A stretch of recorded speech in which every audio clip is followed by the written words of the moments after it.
প্রিয় আলোর অন্বেষা চ্যানেলের দিনী ভাই ও বোনেরা, আসসালামু আলাইকুম। আশা করি মহান আল্লাহর অসীম রহমতে আপনারা সবাই ভালো আছেন। কিয়ামতের দিন বিচার, ফয়সালা ও হিসাব নিকাশের পর জান্নাত ও জাহান্নাম নির্ধারিত হবে। কিন্তু কিছু ঈমানদার ব্যক্তি জাহান্নামের শাস্তি ভোগ করার পরেও জান্নাতে প্রবেশ করবে। তাদের পাপের জন্য তারা সরাসরি জান্নাতে প্রবেশ করতে পারবে না। তারা মহান আল্লাহর অনুগ্রহে এক সময় হামাগুড়ি দিয়ে জাহান্নাম থেকে বের হয়ে জান্নাতে প্রবেশ করবে। সবার শেষে কে জান্নাতে প্রবেশ করবে এই সম্পর্কে একটি হাদিসের বর্ণনায় উঠে এসেছে। কে হবে সেই ব্যক্তি? হযরত আবু হুরায়রা রাদিয়াল্লাহু তাআলা আনহু বর্ণনা করেছেন, আল্লাহ নিজের বিশেষ দয়া দ্বারা কিছু মানুষকে জাহান্নাম থেকে মুক্তি দেওয়ার ইচ্ছা করবেন, যারা সাক্ষ্য দিয়েছে যে এক আল্লাহ ছাড়া কোনো মাবুদ নেই। তখন আল্লাহ ফেরেশতাদের আদেশ করবেন যে যারা একমাত্র আল্লাহর ইবাদত করেছে তাদেরকে জাহান্নাম হতে বের করে আনো। তখন তারা ওই সমস্ত লোকদের কপালে সিজদার চিহ্ন দেখে চিনতে পারবেন এবং জাহান্নাম থেকে বের করে আনবেন। আল্লাহ সিজদা চিহ্নিত স্থানসমূহ আগুনের জন্য জ্বালানো হারাম করে দিয়েছেন। ফলে জাহান্নামের নিক্ষিপ্ত প্রতিটি মানুষের সিজদার স্থান ব্যতীত জাহান্নামের আগুন গোটা দেহটি জ্বালিয়ে নিশ্চিহ্ন করে দেবে। সুতরাং তাদেরকে এমন অগ্নি দগ্ধ অবস্থায় জাহান্নাম হতে বের করা হবে যে তারা একেবারে কয়লা হয়ে যাবে। তারপর তাদের দেহে পানি ঢেলে দেওয়া হবে, যাকে বলা হয় মাউল হায়াত বা সঞ্জীবনী পানি। সাগরের ঢেউয়ে ভেসে আসা আবর্জনায় যেরূপ উদ্ভিদ জন্মায়, পরে এগুলো যেরূপ সজীব হয় তারাও সেরূপ সজীব হয়ে যাবে। সে সময় জাহান্নাম হতে বের হওয়া এক ব্যক্তি জান্নাত ও জাহান্নামের মাঝে থেকে যাবে, যার মুখ তখনও থাকবে জাহান্নামের দিকে। সে বলবে, হে আমার প্রতিপালক, জাহান্নামের দিক হতে আমার মুখখানা ফিরিয়ে দিন, কারণ জাহান্নামের উত্তপ্ত হাওয়া আমাকে অত্যধিক কষ্ট দিচ্ছে এবং তার অগ্নি শিখা আমাকে দগ্ধ করে ফেলছে। এভাবে সে আল্লাহকে ডাকতে থাকবে। তখন আল্লাহ বলবেন, তুমি যা চাচ্ছ তা দিলে আর অন্য কিছু চাইবে কি? তখন সে বলবে, আপনার সম্মানের কসম করে বলছি আমি আর কিছুই চাইব না। আর সে আল্লাহর ইচ্ছাতেই এ প্রতিশ্রুতি প্রদান করবে। তখন আল্লাহ তার মুখকে জাহান্নামের দিক হতে ঘুরিয়ে দেবেন। অতঃপর সে জাহান্নামের উদ্দেশ্যে বলবে, বরকতময় সে সত্তা যিনি আমাকে তোমার থেকে নাজাত দিয়েছেন। নিশ্চয় আল্লাহ আমাকে এমন বস্তু দান করেছেন যা পূর্বাপর কাউকে দান করেননি।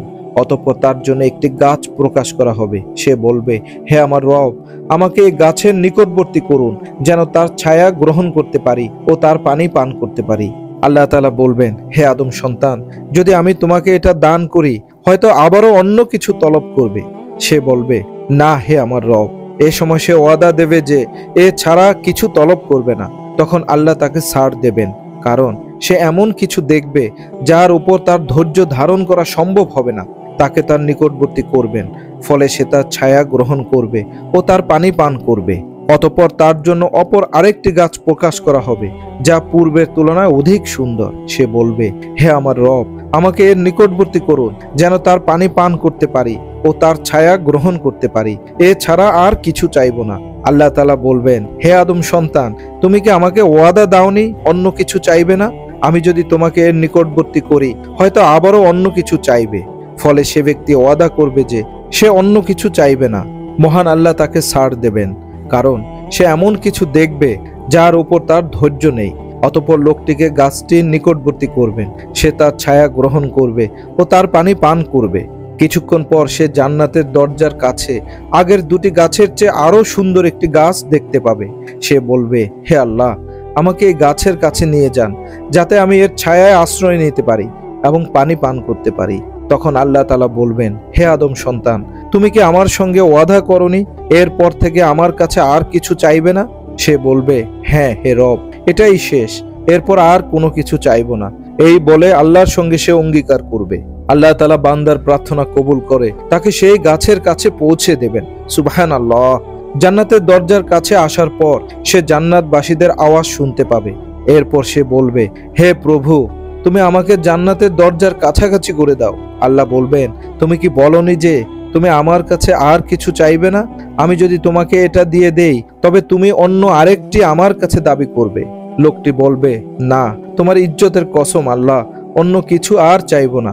তখন সে আল্লাহ তাআলার সঙ্গে এ মর্মে ওয়াদা করবে যে সে আর কিছুই চাইবে না। তখন আল্লাহ তাআলা তাকে জান্নাতের দরজার কাছাকাছি পৌঁছে দেবেন। সে যখন জান্নাতের মধ্যস্থিত নেয়ামতগুলো দেখতে পাবে তখন আল্লাহ যতক্ষণ চাইবেন ততক্ষণ সে চুপ করে থাকবে। এরপরেই সে বলতে থাকবে, হে প্রভু, তুমি আমাকে জান্নাতে প্রবেশ করাও। তখন আল্লাহ বলবেন, তুমি কি বলনি যে তুমি আর কিছু চাইবে না? লোকটি বলবে, হে প্রভু, তুমি আমাকে তোমার সৃষ্ট জীবের মাঝে সবচেয়ে হতভাগ্য করো না। এভাবে সে প্রার্থনা করতে থাকবে। পরিশেষে আল্লাহ তাআলা হেসে ফেলবেন এবং তাকে জান্নাতে প্রবেশের অনুমতি দিয়ে দিবেন। সুবহানাল্লাহ। আল্লাহ বলবেন, যাও জান্নাতে প্রবেশ করো। জান্নাতে প্রবেশ করে সে বলবে, হে আল্লাহ, এখানে আমি কিভাবে থাকব? মানুষ তো সব স্থান দখল করে আছে। তখন আল্লাহ তাআলা বলবেন, হে আদমের সন্তান, তোমাকে কি দিলে তুমি সন্তুষ্ট হবে? দুনিয়ার কোনো বাদশার মতো হলে তুমি সন্তুষ্ট হবে? সে বলবে, হ্যাঁ হে রব, আমি সন্তুষ্ট হব। তখন আল্লাহ বলবেন, তোমাকে এর চেয়ে বেশি, এর চেয়ে বেশি, এর চেয়ে বেশি, এর চেয়ে বেশি দিলাম। পঞ্চমবারে সে বলে উঠবে, হে রব, আমি সন্তুষ্ট। আল্লাহ তাআলা বলবেন, এগুলোর সঙ্গে তোমাকে আরো 10 গুণ বাড়িয়ে দিলাম। তোমার চোখ ও মনের সব কামনা বাসনা পূরণ করো। সুবহানাল্লাহ। সহিহ মুসলিম। অন্য বর্ণনায় বলা হয়েছে, হযরত মুহাম্মদ সাল্লাল্লাহু আলাইহি ওয়াসাল্লাম বলেছেন, আল্লাহ তাআলা বলবেন, তুমি যে পরিমাণ ইচ্ছা করেছো তা এবং দুনিয়ার 10 গুণ জায়গা তোমাকে দেয়া হলো।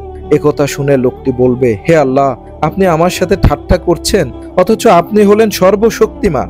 বর্ণনাকারী ইবনে মাসুদ রাদিয়াল্লাহু তাআলা আনহু বলেন, এই সময় আমি রাসূলুল্লাহ সাল্লাল্লাহু আলাইহি ওয়াসাল্লামকে এমন ভাবে হাসতে দেখেছি যে তার মাড়ির দাঁত পর্যন্ত প্রকাশ হয়ে পড়েছে। তিনি বললেন, এ হলো সর্বনিম্ন মানের জান্নাতি। সহিহ বুখারী ও মুসলিম। এই সর্বশেষ জান্নাতি ব্যক্তিটি যখন জান্নাতের বাসস্থানে প্রবেশ করবে, তখন তার দুজন হুরি স্ত্রী তার নিকট এসে বলবে, সে আল্লাহর প্রশংসা, যিনি তোমাকে আমাদের জন্য এবং আমাদেরকে তোমার জন্য বাঁচিয়ে রেখেছেন। তখন সে বলবে, আমাকে যা দেওয়া হয়েছে তা অন্য কাউকে দেওয়া হয়নি। সহিহ মুসলিম।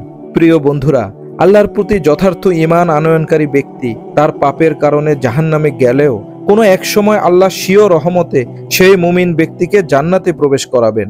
তাই আমাদের উচিত আল্লাহর প্রতি একনিষ্ঠভাবে ঈমান আনয়ন করা এবং আল্লাহর রহমতের প্রতি অগাধ আস্থা ও বিশ্বাস স্থাপন করা। একই সাথে আল্লাহর হুকুম আহকাম যথাযথভাবে পালন করে পবিত্র কোরআন ও সুন্নাহর আলোকে জীবন গড়ার সর্বাত্মক চেষ্টা করা। মহান আল্লাহ তাআলা আমাদের সবাইকে একনিষ্ঠ ঈমানের সঙ্গে কোরআন সুন্নাহর বিধিবিধানগুলো মেনে চলার এবং পরকালের হিসাব নিকাশ সহজ করে চিরস্থায়ী জান্নাত লাভের তৌফিক দান করুন। আমিন। ওয়া আখিরি দাওয়ানা আনিল হামদুলিল্লাহি রাব্বিল আলামিন। প্রিয় দর্শক, আপনিও হন ইসলামের প্রচারক। ভিডিওটি ভালো লাগলে লাইক, কমেন্ট ও শেয়ার করুন এবং চ্যানেলটি সাবস্ক্রাইব করে আমাদের সাথেই থাকুন। ধন্যবাদ।